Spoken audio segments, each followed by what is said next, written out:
नमस्कार मैत्रिणींनो, आज आपण बघणार आहोत अतिशय हेल्दी असं ज्वारीच्या पिठाचं सूप, जे की तुम्ही डाएटसाठी पण यूज करू शकता। मी एक बाउल घेतलेला आहे। त्या बाउलमध्ये साधारण अर्धी वाटी आपण ज्वारीचं पीठ घेऊया। त्या पिठामध्ये लागेल असं पाणी घालूयात आणि छान मिक्स करून त्याची पेस्ट बनवून घ्यायची आहे।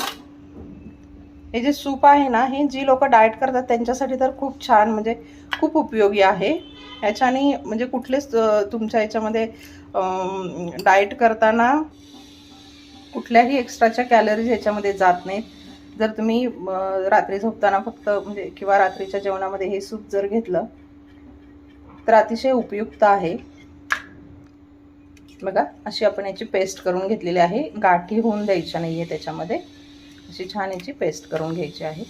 इथे मी गॅस चालू केलेला आहे। गॅसवरती एक पातेलं ठेवलेलं आहे। त्याच्यामध्ये आपल्याला 1 चमचा तूप घालून घ्यायचं आहे। तूप गरम झालं की त्याच्यामध्ये मी ही 1 चमचा आलं आणि लसणाची पेस्ट तयार करून घेतलेली आहे। ही पेस्ट घालून आपल्याला चांगली परतून घ्यायची आहे। बघा, पेस्ट परतून झालेली आहे। त्याच्यामध्ये आपण आता हे जे ज्वारीचं पीठ आपण तयार करून घेतलेलं ते घालून घेणार आहोत आणि चांगलं मिक्स करून घ्यायचं आहे त्याला। आणि थोडं थोडं करून त्याच्यामध्ये पाणी घालायचं आहे। बघा, कन्सिस्टन्सी तुम्हाला पाहिजे तशी तुम्ही ठेवू शकता। आता याच्यामध्ये आपण चवीनुसार मीठ घालणार आहोत।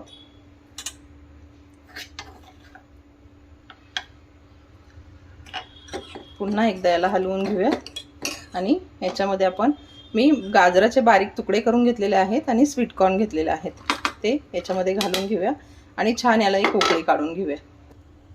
बघा, छान उकळी आलेली आहे आपल्या सूपला। आता त्याच्यामध्ये आपण मिरेपूड घालून घेऊया आणि पुन्हा एकदा त्याला छान मिक्स करून घेऊया।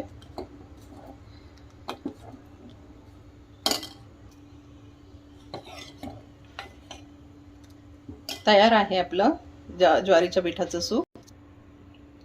बघा मैत्रिणींनो, तयार आहे आपलं ज्वारीच्या पिठाचं सूप। नक्की करून बघा आणि माझ्या चॅनलला लाईक आणि सबस्क्राईब करायला विसरू नका।